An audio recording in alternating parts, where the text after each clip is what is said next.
and sisters, good evening, viewers. Welcome to another program of Dayclean, Groundings with the Working People's Alliance, the voice of the Working People's Alliance. Dayclean is a Monday weekly program that's hosted at 6:30 every Monday.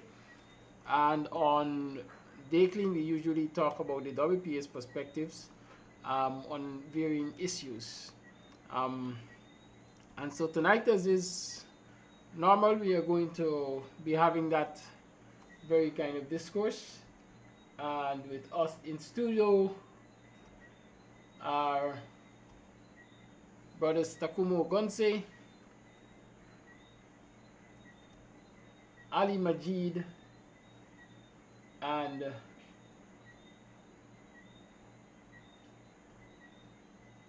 Keith Branch. Welcome to the program, brothers. Welcome and thank you, Kedaki. Welcome. It's a pleasure. It's a pleasure indeed. It's always a pleasure being here. A lot has happened, I would say, since the last time we were here. And as is customary, we normally have a go at the developments in the news and how the party feels about a lot of these developments. But before we go into them, let me note that we are in June. It's the 6th of June. It's the month of Walter Rodney's death anniversary. And so we can't, I would say, fail to recognize that we are in that period when we usually have various events to commemorate, to remember his activism and the role he played, perhaps in shaping the politics of Ghana, and definitely the impact he has had on the establishment, existence of the Working People's Alliance. It was noted in the news recently that the current administration has taken a number of steps to recognize his national service, as they call it. His grave site at the Le Repentir Cemetery has now been declared a national monument or something to that extent. The avenue that's on Atfield Street, in the vicinity of the school he attended, that's a Smith Memorial, as also the memorial there has seen some work done on it, and the administration has also promised to see the return of the Walter Rodney Chair at the University of Ghana. All of that while elevating all of these things and putting them in the hands as a direct responsibility of the National Trust. You brothers would have been there, at least Takuma, for sure, alongside Brother Walter Rodney in the days of struggle. How significant would you say these recent announcements are towards honoring the memory of Walter Rodney? If I go first, I think they are significant. And the WPA position is that, we don't think nothing done by any government to honor Walter is enough, because at the end of the day, he paid with his life, which is the highest price any human being could pay for their political convictions.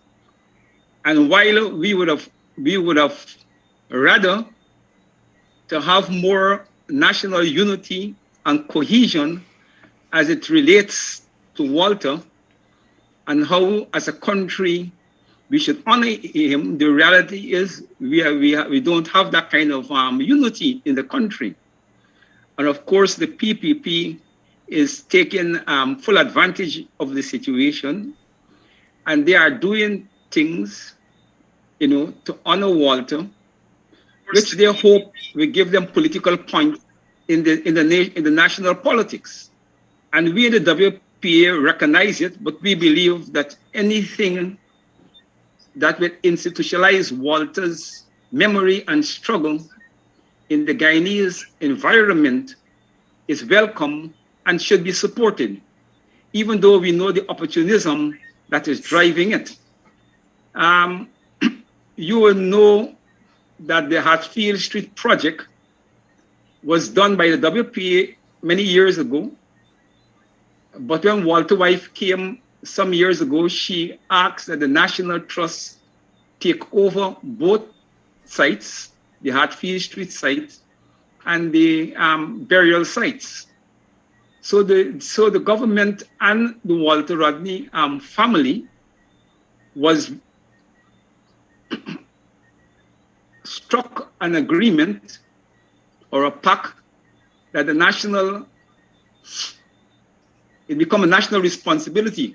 It become a national responsibility to develop those two places and to, you know, push forward with whatever is the collective agenda of the two sides.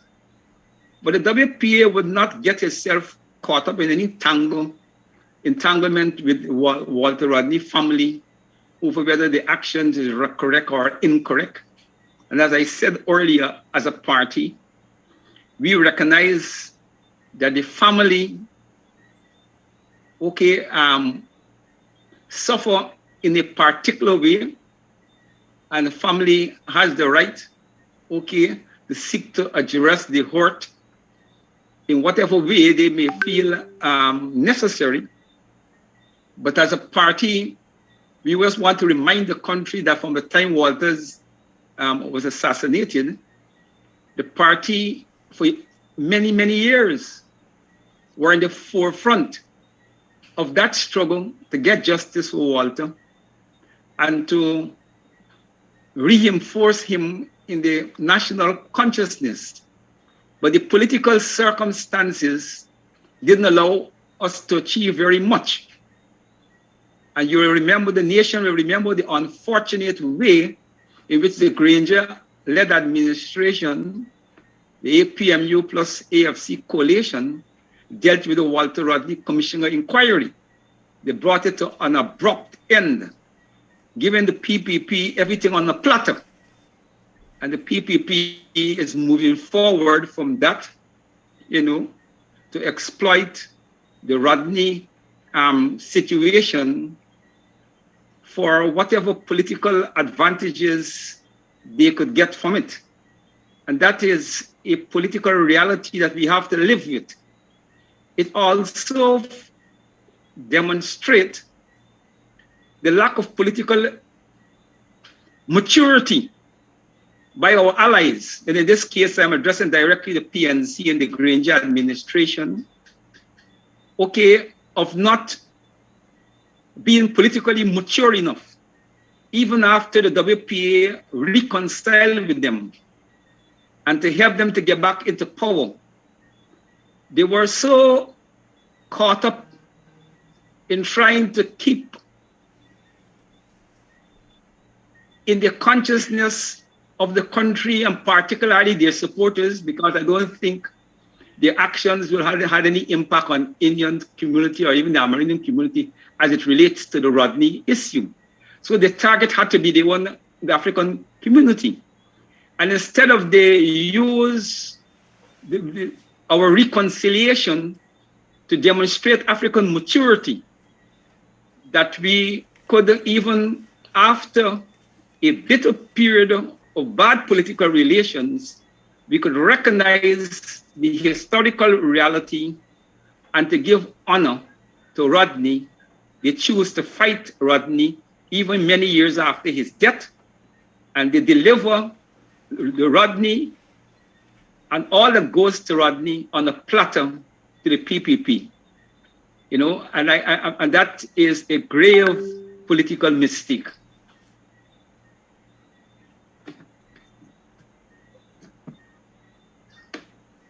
Thank you, Brother Takuma. Brother Keith, you have anything to add there?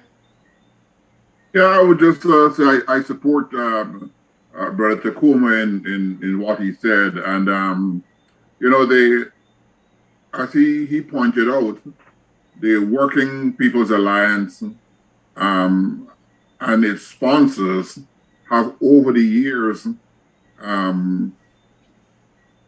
continue to maintain the Walters resting place in Le Prentier, and they also created, the party also created that piece in Hatfield Street.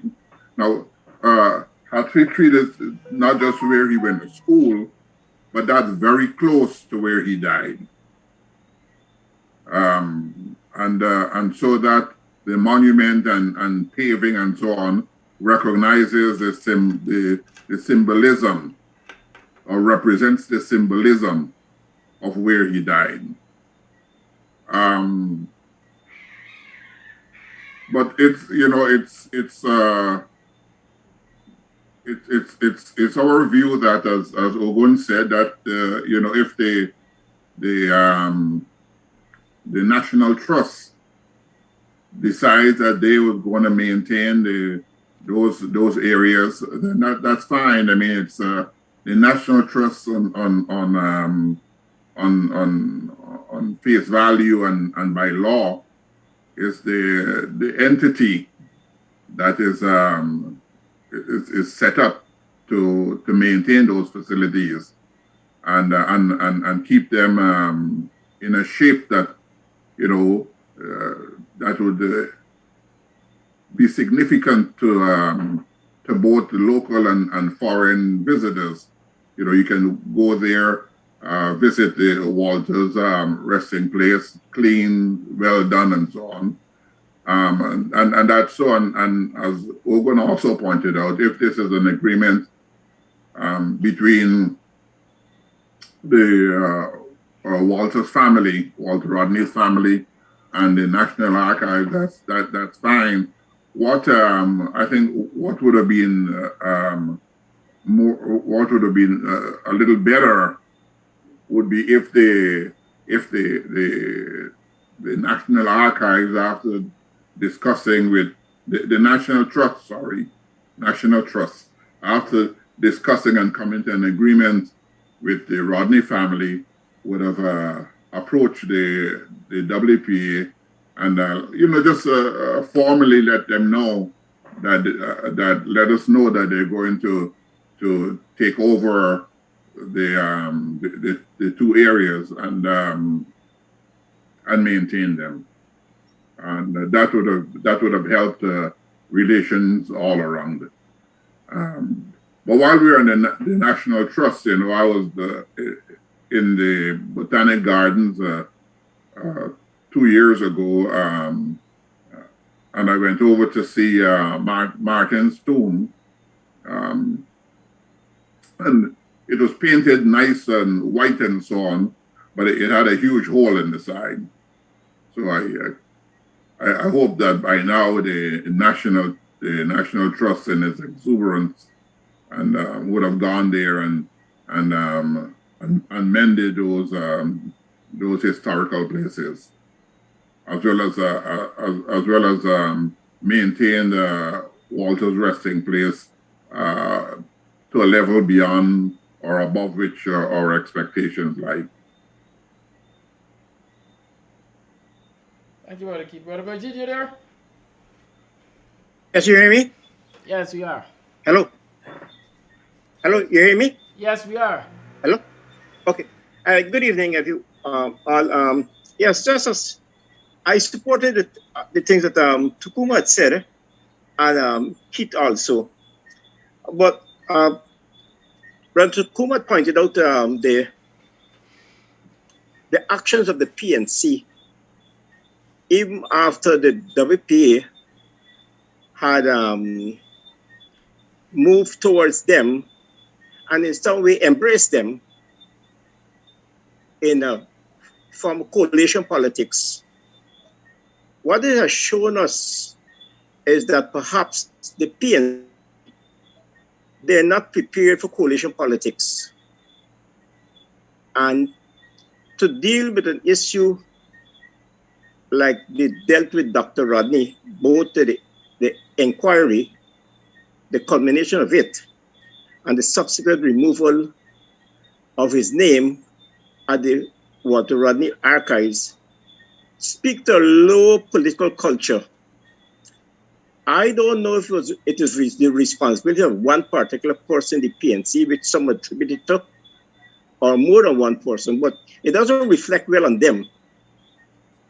And I would say that if the PNC really want to move forward with coalition politics, they would have to see their partners, whoever would join with them, that those parties would have political outlook, political views, and some political, we say, agenda, or another word, program. So they would have to learn to deal with those parties who would come to join with them, so able to work together. But put that aside, it's no way that any sensible politician would seek to denigrate the name of Dr. Walter Rodney. Dr. Walter Rodney's name is being held in high esteem in large parts of Africa, and across the world. So very little that those in Guyana he can do to say nullify his name. It didn't happen over the last 40 years. I think it'll happen in the future.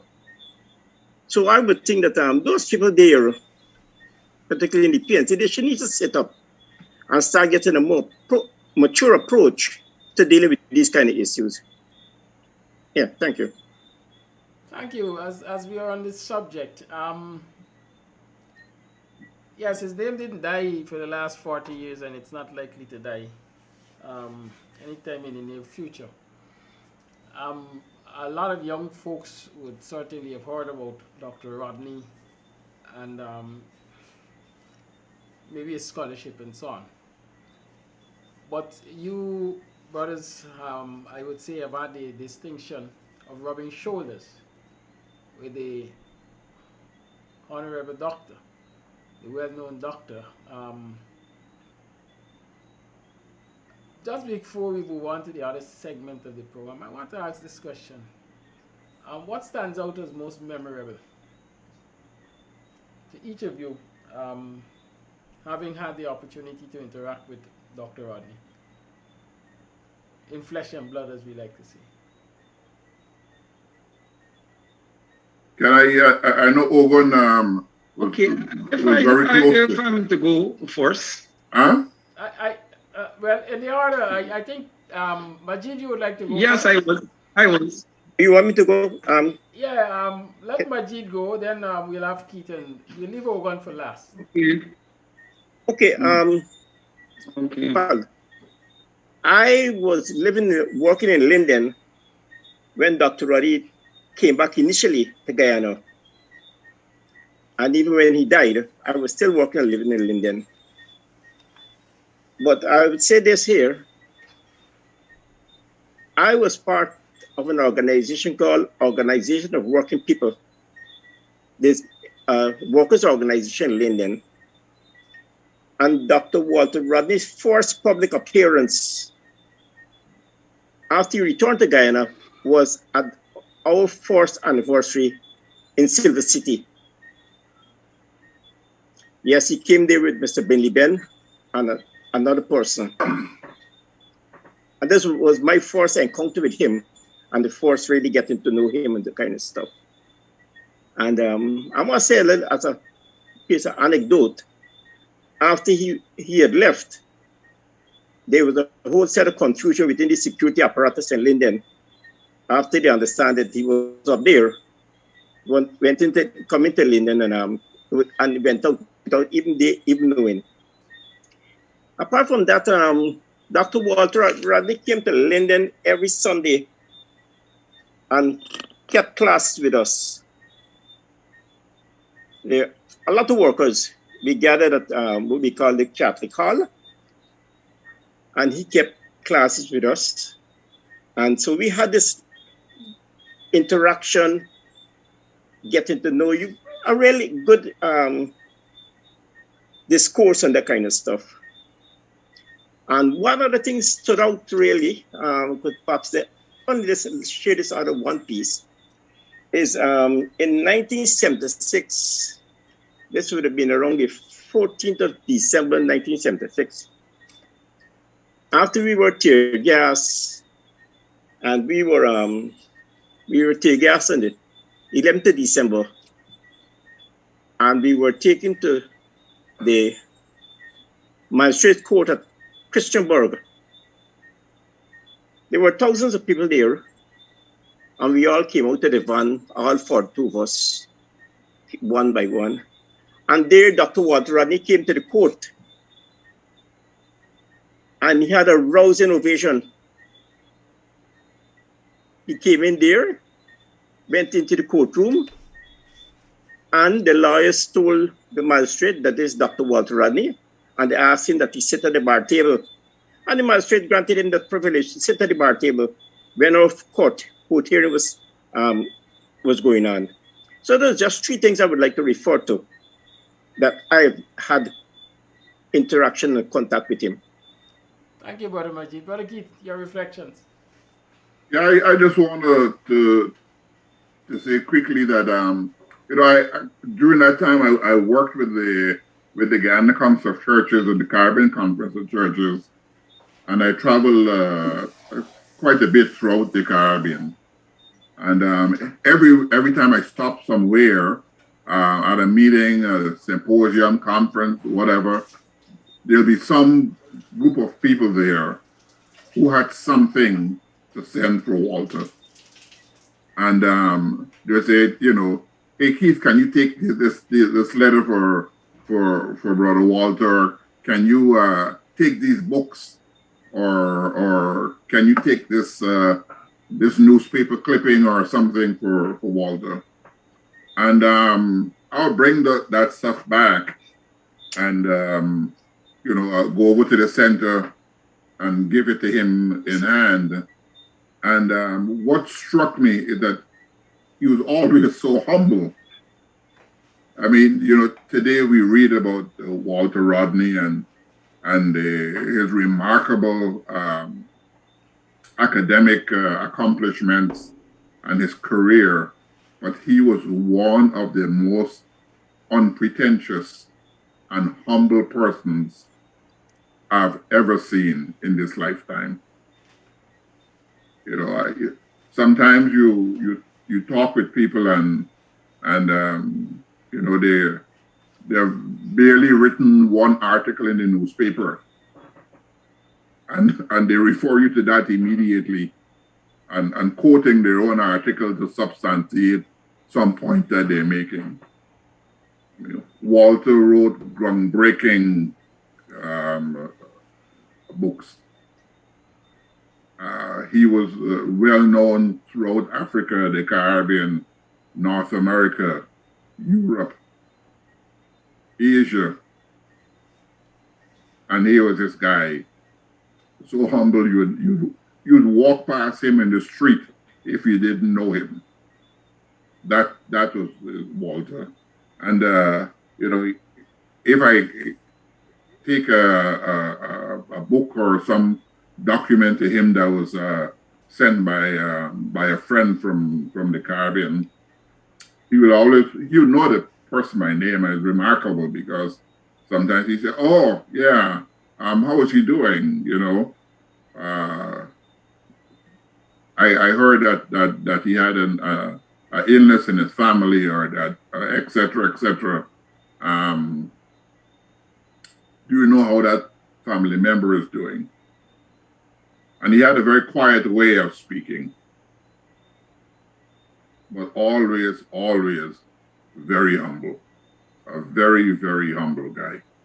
With, you know, as I want to repeat, you know, because today is very evident, you know, people quote their own newspaper article to you.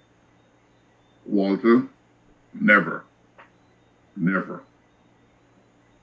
Very humble guy. Thank you, Brother Keith. Brother Ogun, as the one who they said, Yeah. most people say had the, what should I say, closest relationship, spent the most time with Walter. What are your reflections? Well, that's a big order, a tall order. And I want to say up front, there are engagement, experience, collaboration that myself and Walter and others had.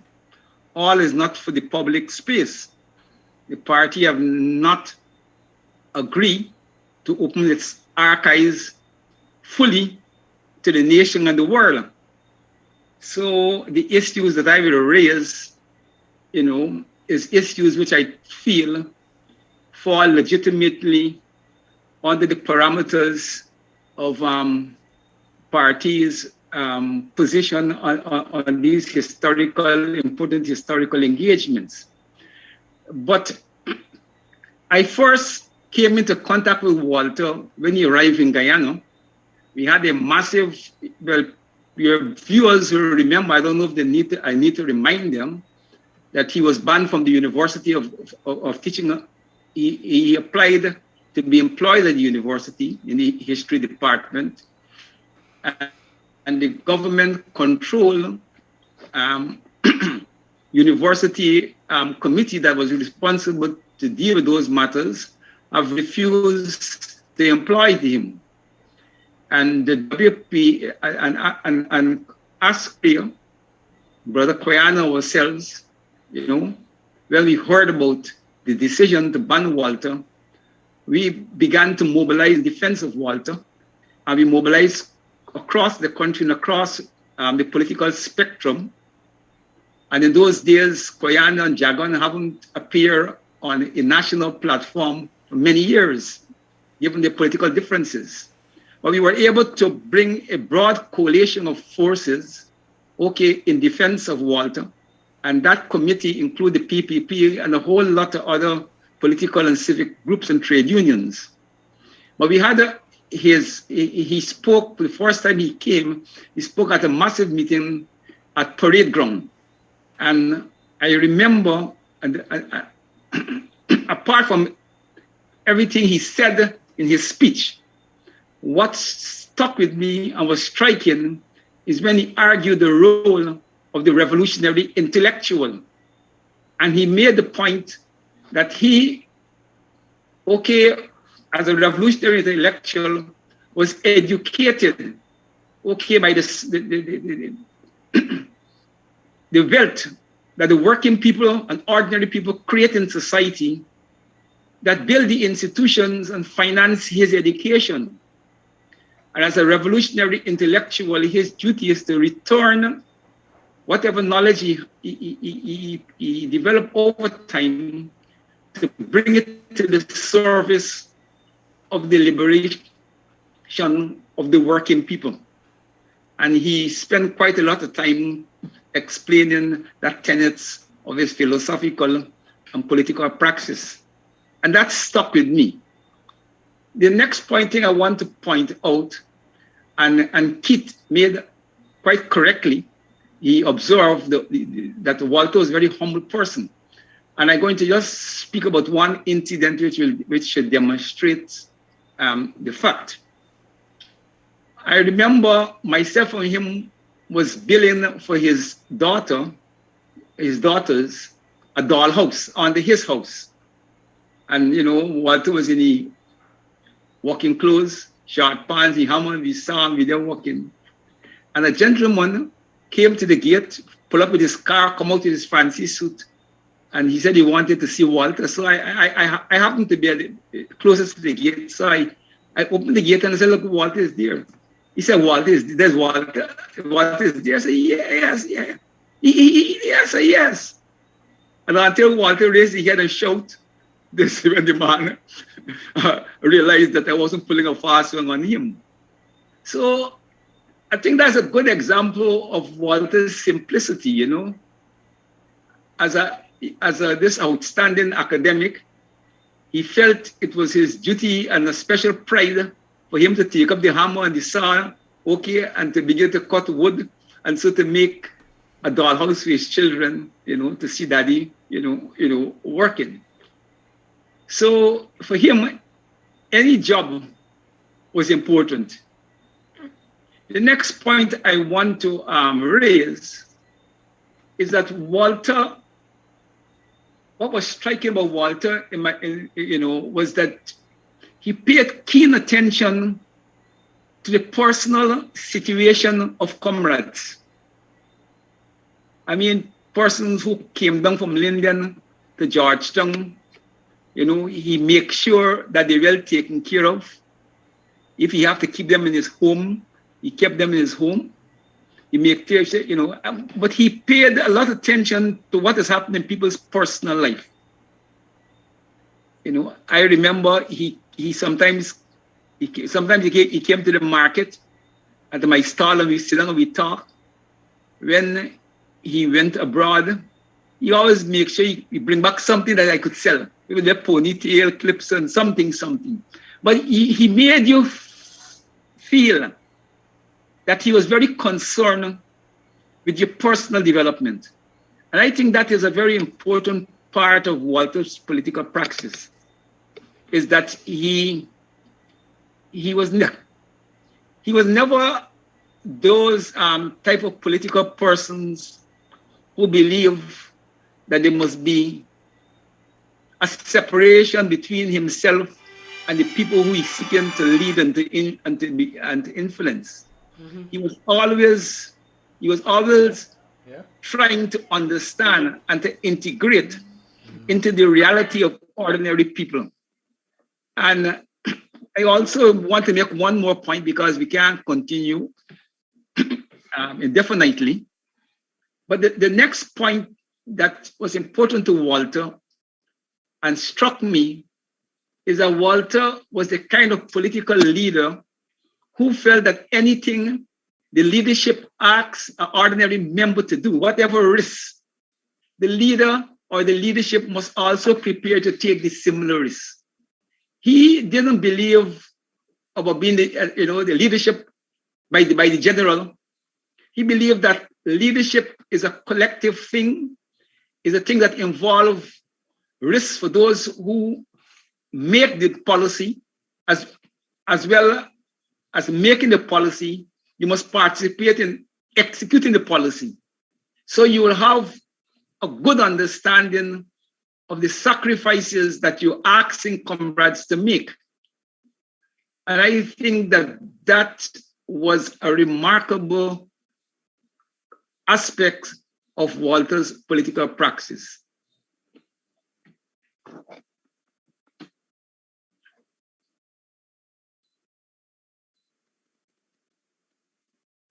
Thank you, Brother Hogan.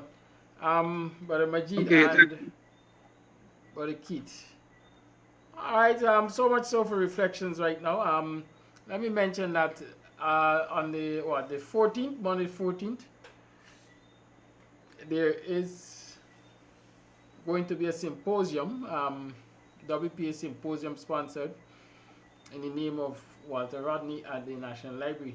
Is that a foyer they call it, or is it the conference hall, no? Of the National Library? Scheduled yes, it is conference hall in the afternoon. Conference hall. Yes, right. Of course, Kams TV is going to attempt to bring the proceedings live to you. And those of you who are in the vicinity or would like to be there can start making plans to attend that symposium. That's the 14th of June, the afternoon of the 14th. The time is 5 p.m. 5 p.m. 5 p.m. 5 p.m. to 8:30. Right, 5 to 8. Good. Now let's talk about some of the things which we have seen in the news. We continue to have a lot of shenanigans, if you call them that. The CCG has held its case management. They have had that case management meeting there, if I call it that. And some timelines have been set with regard to the hearing of the appeal against the petition, election petition that is. The hearing of the case is set to begin, I think, on the 29th. Forgive me if I got my date. The 19th. The 19th. Yes, I usually mix up these names. 19th, yeah. The WPA's take on this recent development.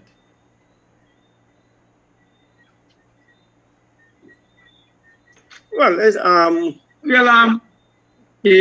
go imagine. okay, yeah. Well, at least, which is useful that the data has been set to trial. While we would have liked it to start much earlier, nevertheless, given all the factors involved, I think it's good that they have set the date, and I would think that now it gives the nation this opportunity to get an inside look of what already took place in the March 2020 national and regional elections. There is a talk, well, generally this talk about the 5 months, like there's something about the 5 months that happened last year. And like everything bad happened last year in the 5 months, and everything bad that happened in the 5 months was attributed to the coalition. But the thing about it is that the CJJ themselves said that it is useful that the people involved in our politics, the parties involved, they seek the intervention of the courts to resolve these issues. Now, they think with us 5 months, these 5 months was a series of activities from the first protest that the PPP made until the final declaration of the count. So when people talk about this 5 months, it comes over like some bitter pill that you got to swallow. But an analysis of what happened in the 5 months, it was procedures on procedures, one party or the other challenging a particular ruling or the case might be. So we went along and we finally went to what they call the recount. The recount was five parts of it, 5 or 4 parts. And the Madam Chairman of the Elections Commission decided she would not do, was 2 of them, which was the reconciliation of the ballot boxes as one of them. So hopefully the CCJ rules in the favor of the coalition that the election petition hearing should go ahead because there are important issues that the petition seek to bring out. As one judge, the coalition people put forward, it is too serious a matter to be dismissed on technicalities. So with this hearing coming up on the 19th, I think we all in a position now to really sit and listen to the honorable justices and let us get a good picture, broad picture of what took place in the 2020 election. Because it was turned out, there wasn't only one actor or one bad actor in the elections. Yeah, thank you. Thank you. You want to come on? Yeah, these legal things, the way I'm reading what is to happen on the 19th is that the Caribbean Court of Justice will be determining whether our appeal court that ruled that that court had jurisdiction to listen to the petition. They have jurisdiction to overrule. The lower court remember the lower court had struck out the petition, and persons on the opposition side went to the appeal court to say that the grounds on which the judge used to struck out the petition was not fair and was not consistent with the law, blah, blah, blah, blah, the legal matters. And the appeal court, by a ruling of 2-1, ruled that the court, okay, got jurisdiction to hear whether the judge erred or did not err. And then after they ruled that they got jurisdiction, Jagdeo and the Attorney General now moved to the CCJ to have the court overrule our appeal court that declared that they got jurisdiction.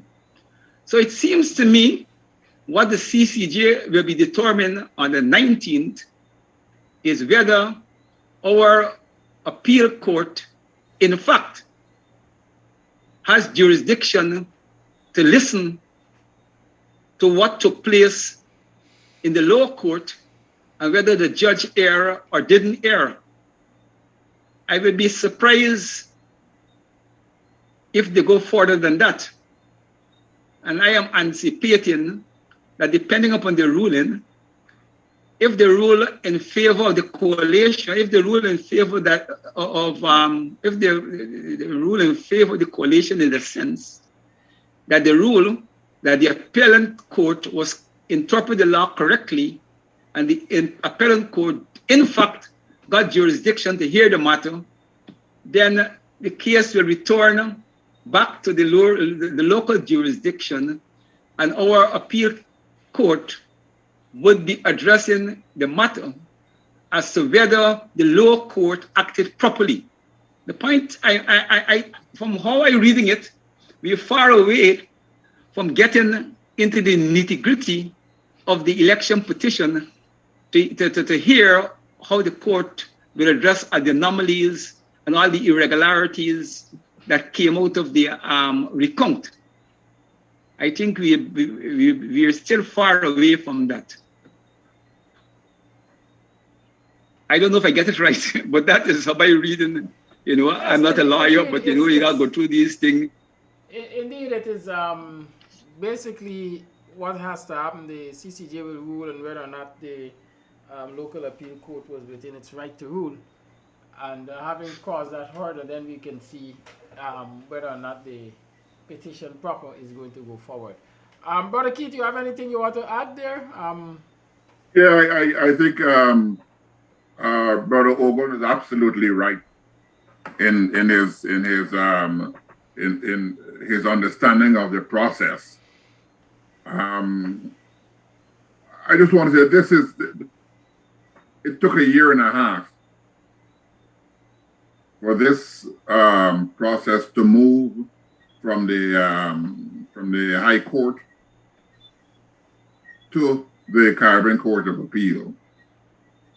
The Caribbean Court of Appeal is going to meet on the 19th, not to make a decision, but to listen to arguments. After which they would make a decision. If they, as Ogun said, the rule that the Guyana Court of Appeals has jurisdiction to listen to the case, then it goes back down to the Guyana Court of Appeal. The Guyana Court of Appeal would then have to set a date for the arguments.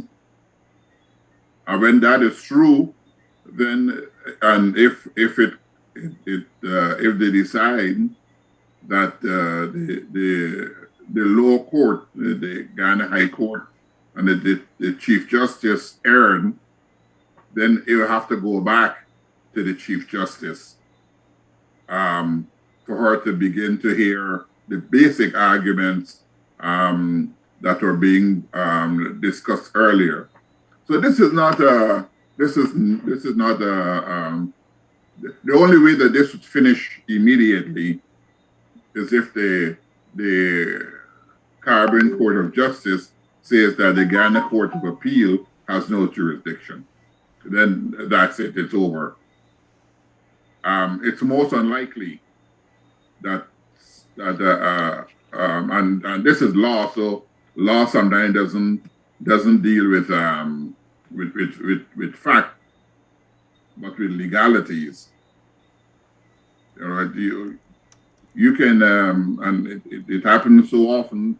You can see somebody commit a crime visually, and that person is arrested and taken to court, and the magistrate or judge frees that person who was arrested because of some legality. You didn't read that person the right, or you know, you had them held in the lockup for more than 72 hours without bail, or you didn't charge them in time, and so on. So the legalities is what drives a lot of these cases, and I can't see any except, as I said, it's dismissed, and the CCJ says that the Guyana Court of Appeals has no jurisdiction.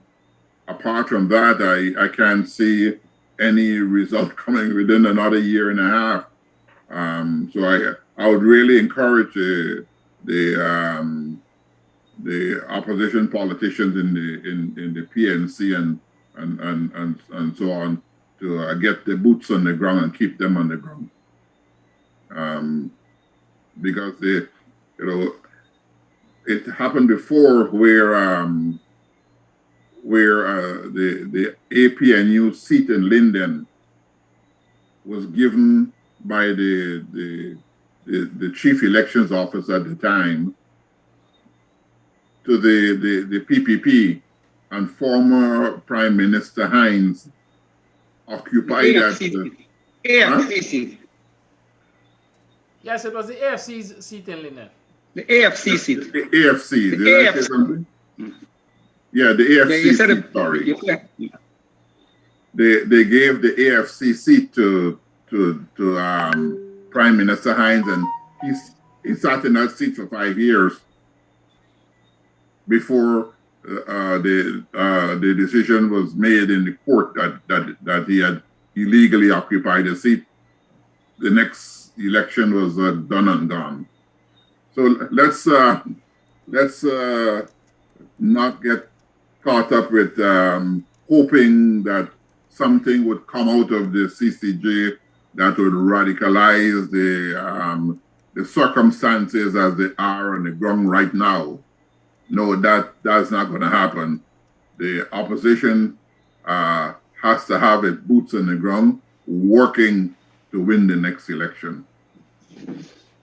But so are we saying that the hearing of the petition, let's say it gets heard, is for academic purposes only? No, I wouldn't say it's just for academic purposes, but it wouldn't change the circumstances on the ground immediately. But OJ, you were about to say something? No, when you say petition, I wanted to know whether you meant hearing the substantive petition. Yes, I'm suggesting. Let's assume that the CCJ rules that yes, the petition should be heard, right? Okay. And it is being heard. And it is heard. And yes, given the timeline we're looking at, is it that petition is going to be heard basically as a post-mortem, as we say? Post-mortem don't bring back death, because the circumstances would have been changed by then, in that the PPP would have been in office for what, 4 or 5 years? Yeah.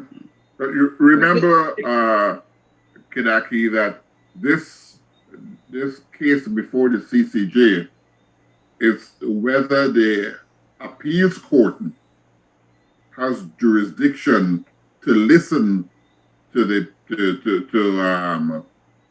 petition case. And if they said yes, then it goes back to the appeals court. And then the appeals court got to determine whether the Chief Justice was right or wrong. And if they say that she was wrong, then it goes back to her. Then the lawyers go there before her to argue the petition. I follow you. I just, as we say, fast forward the process so that we can understand that even if the petition were to be heard, it's not likely that the petition is going to perhaps have the impact of quote-unquote removing the current administration based on electoral malpractices, etc. But I will put it this way. I think it is important that the petition is heard and the courts give a ruling as to what constitutes a fair and free election in Guyana, and whether what took place on election day and subsequently constitute fair and free elections.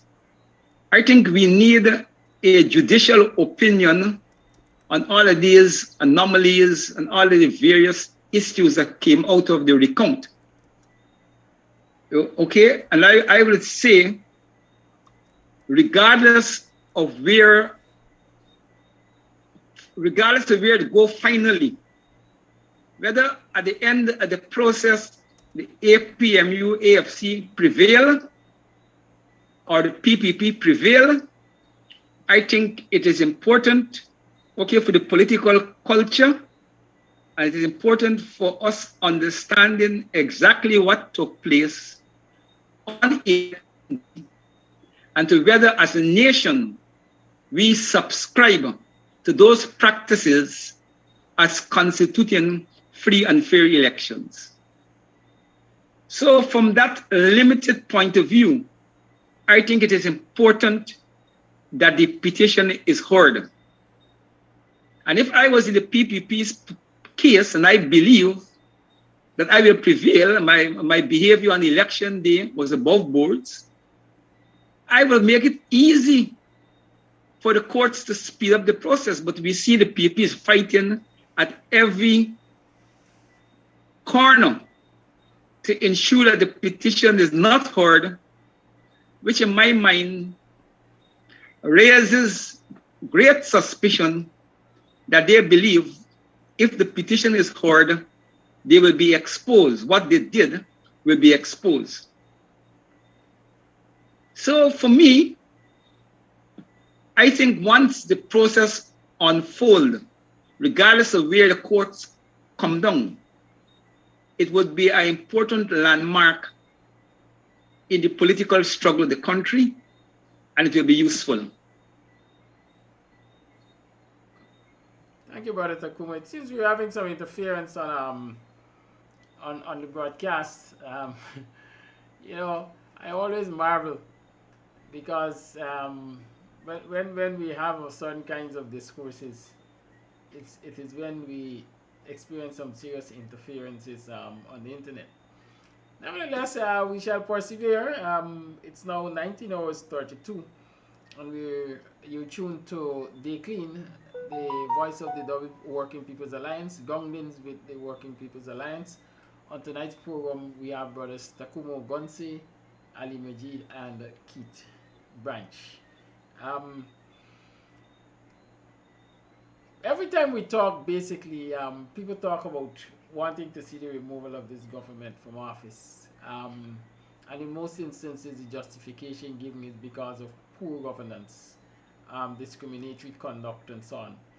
Recently, we've heard the announcement that almost $1 billion, $150,000 each will be paid out to approximately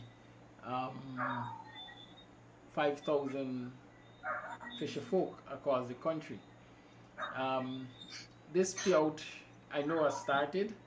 I think last Friday, fisher folk around the Annandale area received their $150,000 grants, which the administration claims it is money to help relieve the burden of increased prices.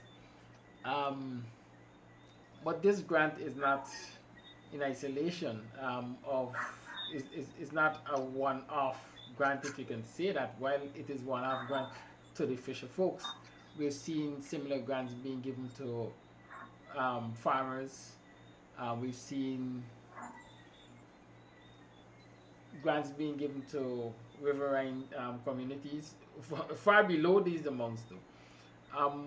How does the WPA view the distribution of these grants to primarily one section of the society as against the other? Because while all of these grants are being given to areas, quote unquote, that can be considered private sector, the public servants, for example, have not seen a dime in cost of living relief. Brother Majid, you want to hold the button? Yeah, very good. The program that the government has embarked upon in terms of giving financial aid, I would say, grants or whatever they call it, is discriminatory in nature, but they got wider political implications. Apart, the only program which was structured where aid was given was the $25,000 at the gate for pensioners, old age pensioners, the 1 month, because they had used the database of the pensioners to distribute those monies. All the other schemes were done haphazardly. There were no database of the person who were entitled. Even in the collection of information, the collection of those information was done by PPP activists. And they would have determined who go on the list and who do not go on the list. Even Mr. Jagdeo had said the money that they distribute to farmers, there was a lot of corruption. Now, it would take a lot for Mr. Jagdeo to agree, to acknowledge that there was corruption. So when he acknowledged that there was corruption in the distribution of money to the farmers, they were large corruptions. We see they had said that they're giving some monies to, well, they gave money $250,000 to sugar workers. Now, sugar workers are these sugar workers who were paid their benefits. They were retrenched and they were paid their benefits in keeping with the collective labor agreement that the union GAU has with the Guyana Sugar Corporation. But the government, they decided now they're going to give out $250,000 to these sugar workers. They move to other sections. They gave it some business persons. I know what they gave some people in Linden, I think it's $250,000 to respect to businesses. They move on to giving people in the riverine communities. The thing about this, there is no data, no database of persons who are living there. And what will happen there is the PNC activists will determine who and who. Now, the corruption only there with who get, but with the people who distribute it itself. Now, what happens is that these PPP agents, now they will be paid to distribute this money. And they themselves are doing their own thing on the ground to garner money for themselves. So there's no way you would know how many households there are in riverine communities, and you don't know what's the definition of a riverine community. So at the point in time when they were allotted, I think it's $1 billion. So at the point in time when they were allotted, I think it's $1 billion